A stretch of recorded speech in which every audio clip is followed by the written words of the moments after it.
불안했던 경선 씨는 결국 재검사를 요구해 정밀 검사를 받았습니다. 검사 결과는 악성 유방암 3기. 이미 림프절까지 암이 전이된 심각한 상황이었습니다. 문제없다는 말을 계속 들어왔기에 충격이 더 컸습니다. 너무 억울하죠.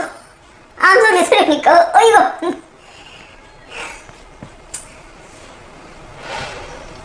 그것도 1기가 아니라 3기가 넘어갔다는 거. 에이, 제가 재수가 없어서 그렇지. 그렇다면 왜 해당 병원에서는 유방암을 발견하지 못하고 심지어 증상을 호소하는 환자 이야기를 귀 기울여 듣지도 않았던 걸까?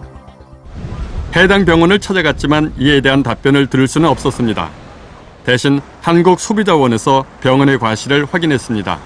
이제 유방 촬영술에서 그러니까 병원에서 판독한 양성 석회화 병변도 있지만 그 옆에 미세 석회화를 포함한 그러니까 양성으로 확신할 수 없는 병변이 확인되었고, 그 병변에 대해서 병원 측에서는 면밀하게 관찰할 필요가 있었는데 그 관찰하지 않은 것으로, 그러니까 주의를 게을리한 것으로 판단이 돼서 결국 왼쪽 유방 절제 수술을 받게 된 경선 씨. 아직 남아있을지 모를 암세포 제거를 위해 이제는 지난한 항암 치료를 받아야 합니다. 쑥 들어가죠 그냥. 하지만 고령의 남편이 받을 경제적 부담을 생각하면 경선 씨의 마음이 더 무겁습니다. 진짜 제일 무서운 병에 걸렸으니까 앞으로 얼마나 또 치료를 받아야 될는지 그게 제일 걱정이에요. 우리는 아무도 없는 집인데 솔직히 우리 아저씨 하루하루 벌어먹고 사는 집이거든요.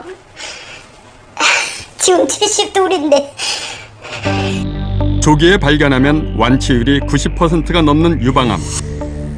하지만 우리나라 여성 상당수가 치밀 유방이기 때문에 유방 촬영술로도 암을 발견하기가 쉽지 않습니다. 치밀 유방일 경우 유방 촬영술의 민감도가 40에서 60%밖에 안 되기 때문에 즉 유방암 환자에 있어서 절반밖에 찾지 못합니다. 그렇기 때문에 유방 촬영만 가지고는 유방암을 놓칠 수 있는 가능성이 매우 높습니다. 유방 촬영술과 더불어 초음파 검사를 같이 하셔야지만이 유방암을 찾는데 한 민감도가 한 95%까지 높아지게 됩니다. 국가암 검진에서 유방 촬영술을 시행하는 것이 비용 문제로 인한 어쩔 수 없는 선택이라면 그 한계를 고려해 환자와 의료진이 더욱 주의를 기울여야 한다고 충고합니다. 한번 그러니까 정산을 할지라도 환자의 자각 증상 굉장히 중요한 거거든요. 그렇기 때문에 혹이 계속 만져지거나 그런 경우는 어떤 병원을 좀 바꿔서 찾아간다든가. 국가암 검진의 위 조형 검사에도 한계가 있습니다. 2년 전 위암으로 아버지를 여인 박현자 씨. 그녀의 아버지는 위암 말기 진단을 받고 5달도 채 안 돼 세상을 떠났습니다.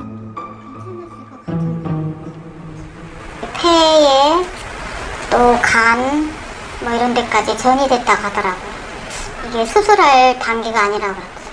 항암 치료는 한번 해보려고 했는데 그것도 딱 한 번 해보고 이제 너무 힘들어 하신다고 그래서 그냥 이제 집에 가서 쉬게 되셨죠. 국가암 검진을 2년마다 빠짐없이 받으셨던 아버지. 위암 말기 판정을 받기 석 달 전에도 출장 차량에서 위 조형 검사를 받았습니다. 가족들은 결과지에 적혀있던 정상이라는 2글자를 의심하지 않았다고 합니다. 저한테 CD를 복사해줬지. 억울하고 분하고 그런 생각 들더라고요. 이상이 없다고나 말지.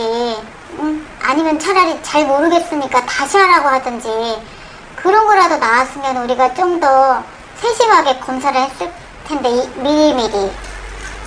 그러니까 너무 이건 이제 건성건성한 거잖아요, 검사 자체를. 당시 위암 검사 과정에 어떤 문제가 있었던 것은 아닐까. 제작진은 해당 병원을 찾아가 위암 검진 결과에 대한 담당 의사의 의견을 들어봤습니다. 우리 소관이 아닌 것 같다. 보좌분한테는 죄송한 말씀이지만은 이게 우리는 우리대로 성의껏 사진을 찍어가지고 보냈는데 판사선과에서 오진을 했는지 그건 뭐라고 말씀 못 드리겠습니다만 거기서 정상으로 나왔기 때문에 저희들은 정상입니다.